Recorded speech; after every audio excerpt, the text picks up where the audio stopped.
All right, here we go. Week 2 of playoff actions, semifinals. Aaron Williams here with Record Searchlight reporter, Preps reporter TJ Holmes. TJ, how you doing this week? I'm excited. So am I. It's getting down to the nitty gritty. We've got essentially our final 4 in Division 1. We've got Chico traveling to Paradise in one semifinal, and then we've got the rematch. I think we can call it the rematch. You call it the grudge match, whatever you want to call it. Number 6 Enterprise traveling to number 2 Foothill Friday at Bill Johnson Community Stadium. It is gonna be a battle royal. These teams just flat out don't like each other, and it's shown for the last couple 4 or 5 years that when these two teams meet up, whether it's a regular season game and they've opened the EAL schedule with each other for the past 4 or 5 years, or in the playoffs, it is nasty. Yeah, and we talked about that in the first round of this matchup, about a month and a half ago, and this was the game that Foothill has circled every year on their calendar because they don't play a River Bowl game. This is the River Bowl, and to be playing an Enterprise team that there's just bad blood on both sides. I mean, I wouldn't say bad blood, but I mean they just don't like each other, and that makes for a great football game to watch, no matter what sideline you're going to be on. Well, you can say it. They don't like each other. They may not. They may respect each other, and they may get along with each other, but when they step out on the field, they want to beat the tar out of each other. They want to have that other team walk off the field with their tail between their legs, dejected, beaten, and it carries over. I mean, I've been monitoring the message boards. I've seen it all week. You've got Foothill fans and Enterprise fans just going at each other. It's Hatfield. It really is Hatfield and McCoy. It really is, and it's not taking place on just those message boards. I mean, it's taking place in shops around town. It's taking place in stands and other sporting events. This is the event to be at. I mean, we talked about this as the game of the year the first time they matched up, when the first time they've ever been 5-0 when they matched up earlier this year. And now we get a second round of this, and we only both sides said we'll probably see them again in the semis. Here we are again, and it's back at the same place that Enterprise snuck out of there with that 7-6 win. So it's going to be a lot of emotion in this game, just like it was last time. And I expect a little bit higher of a scoring affair. It's funny, but that's what we thought when they first met. We thought it was going to be a shootout, and it turned out to just be an absolute defensive struggle. There are a couple of parallels, I think of this game that I can draw. The first being, I think it was 3 or 4 years ago, where Foothill had just gone up to Washington and won that out-of-state game that was so important for them. And they came back, and the very next week, Enterprise comes and thumps them, says, you may go out-of-state and win, but you still got to take care of what's in your backyard and thump them. This year, I think Foothill was coming into that game against Enterprise 5-0. Even though Enterprise was 5-0, nobody had seen them really. We'd seen them play Anderson. It just wasn't... no one, and still kind of no one's given Enterprise the respect that they probably deserve at 9-2. But everyone was talking, it was kind of the Brady Bunch, Marcia. Everyone was Foothill.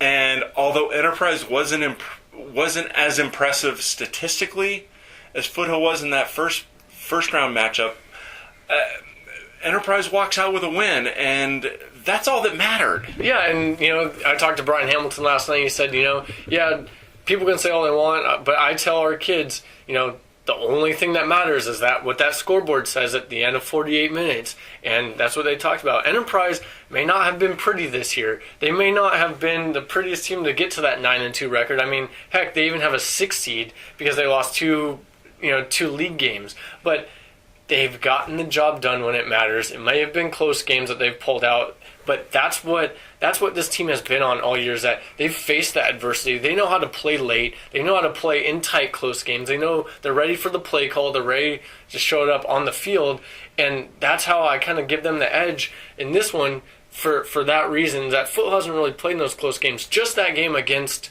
Enterprise, really, that they've really had to face that type of adversity. But in this one, I mean, Enterprise has kind of played with that chip on their shoulder all year, that they may not have been the prettiest team out there, but they're still winning. And it's like, hey, give all the props to Foothill because, we'll play the underdog role. And they've played it great this year.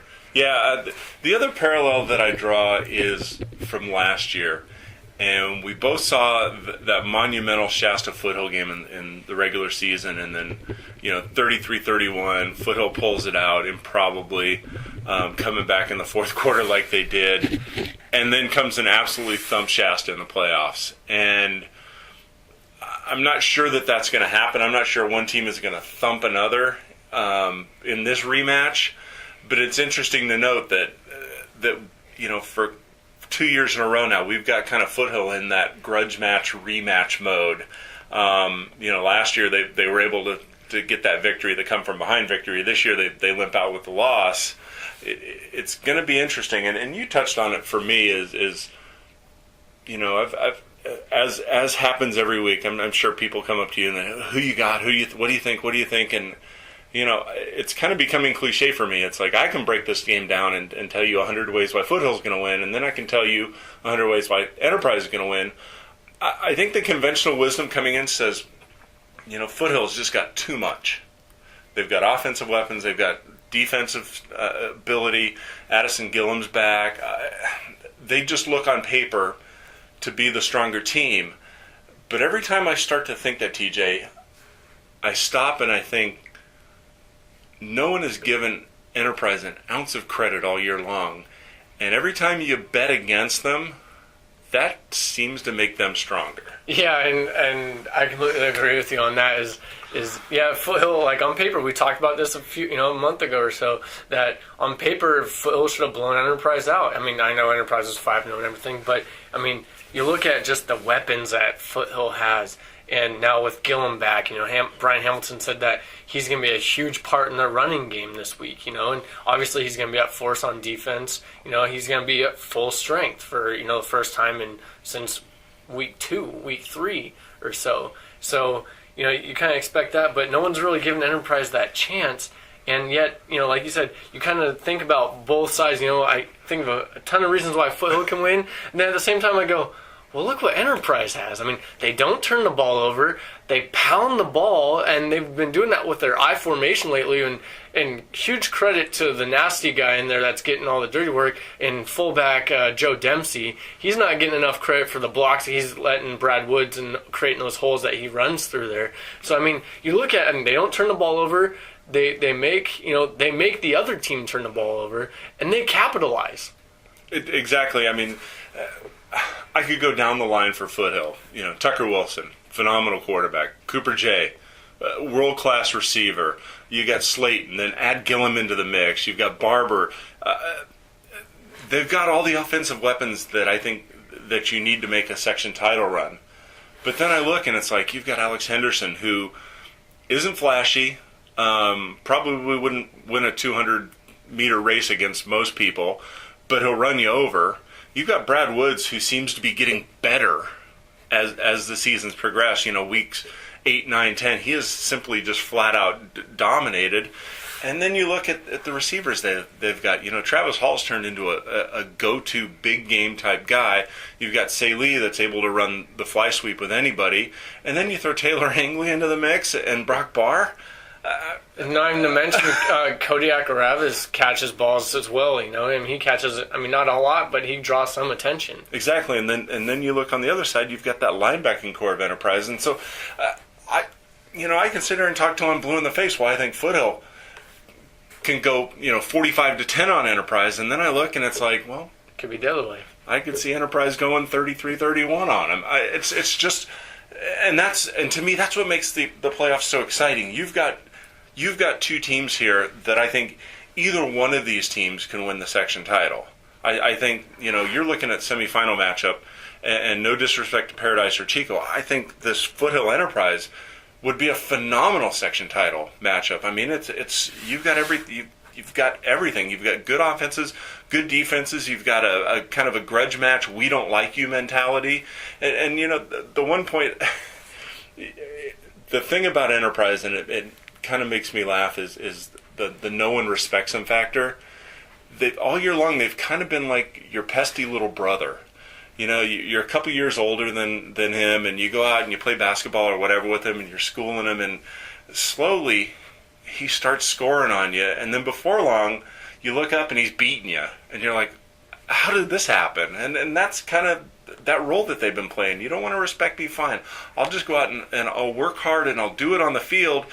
And then at the end of the day, you look up and it's like, oh crap, I've lost. Yeah, and that's what Enterprise is going to bring to this table is, hey, if you're not going to respect us on the field, we're going to pound it to you, and that's what we're going to do. And I think that I formation that they installed against Lassen, that they came out against West Valley and just established the run, controlled the clock, tried to get West Valley, with their backs up against the ball and force them into passing. That worked then, but now they're going up against probably the best passing team in the northern section in Foothill and Tucker Wilson. And Davis Kepon, Cooper J, these guys can catch balls. Addison Gillum can catch balls as well. So it's like, as much as you want, like you said, as much as you want to say you lean one way, you want to lean the other way just as much. And Enterprise will stick around. I don't predict a blowout in this one. I don't see one side going each way, heavily, unless some amazing turnovers happen, some miscues.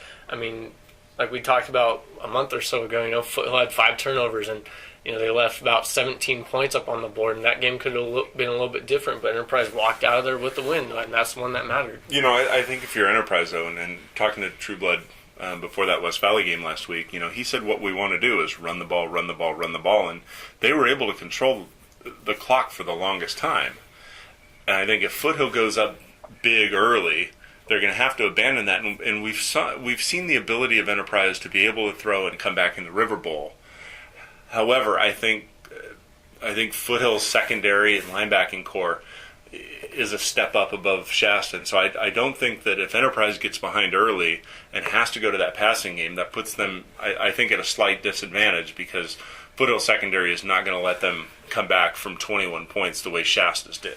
Yeah, but here's the thing. I'm going to play devil's advocate on you there a little bit. Alex Henderson, every week, he seems to amaze me no matter what he does. He can throw that ball, and I know, Foothill's got a couple guys back. They got one of their starting corners back, Christian Casas, and he's come back this week. He had a broken hand against the last time they played against Enterprise. So, yeah, Foothill's secondary's there. But Alex Henderson, once they go into that spread bunch, they have that playbook, and they have that senior quarterback that has a strong arm to get the ball to the outside to those guys. But at the same time, he's not going to get taken down.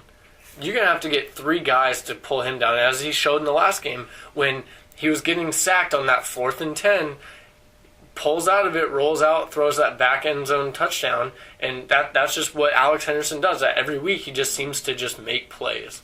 I agree with you, but if I'm Brian Hamilton and his coaching staff, I'm going to look and I'm going to kind of tell my team, hey, you lost the first one 7-6. We turned the ball over 5 times. We outgained them. And the only touchdown that they score is on a 4th and forever broken play where the kid catches it with his toenail in the back of the end zone still, and that was it. That's how we lost that game.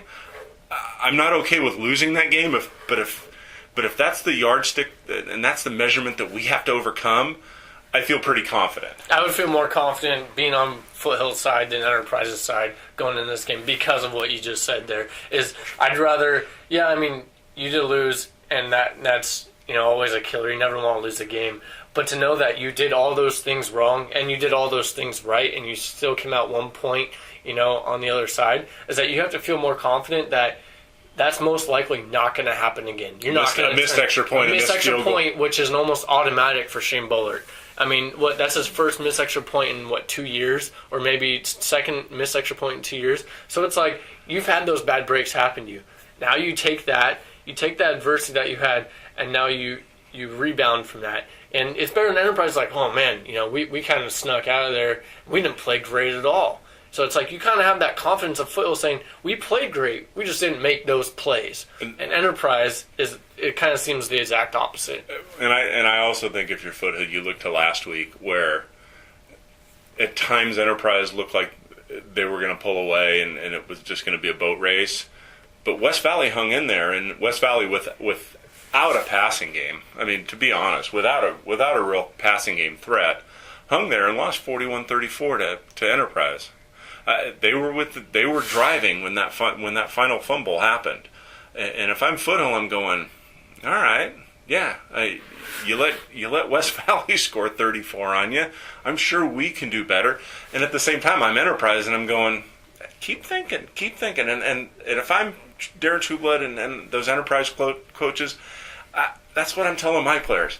Let them yap all week long. It doesn't matter. What happens is what matters is what happens when you get in between those lines. And we're going to let our play do our talking. And that's why the playoffs are really exciting. And it really seems like, both you and I, we haven't even decided on who we could even think of, who's going to come out victorious in this one, just because it's that even. And it's nice that this year we have, the South Championship with Chico and Paradise and the North Championship. As much as it would be great to have this matchup, Foothill Enterprise, as the championship, it's kind of nice having that North versus South battle once again. Yeah, and the one interesting thing is I've had people all week long come up to me, and there's a lot of Chico fans up here in Reading, because I don't think anybody wants to see Paradise win and have to go up to the Ridge, and I think ultimately Paradise has too much for Chico, and that's where we're going to wind up next Wednesday for the section final. The rain this weekend is going to add a little bit to that. It's supposed to be a little bit of rain next week, and so the complaints are going to start flowing in if Paradise wins that they should be playing in neutral field. But hey, you know what? Paradise so far has earned it this year, and there's nothing wrong with that. And I think if you're Foothill or Enterprise, whoever comes out of this matchup tonight, whoever comes out of that has to go, if they have to go to Paradise and win the section title, if they do win, you've earned it.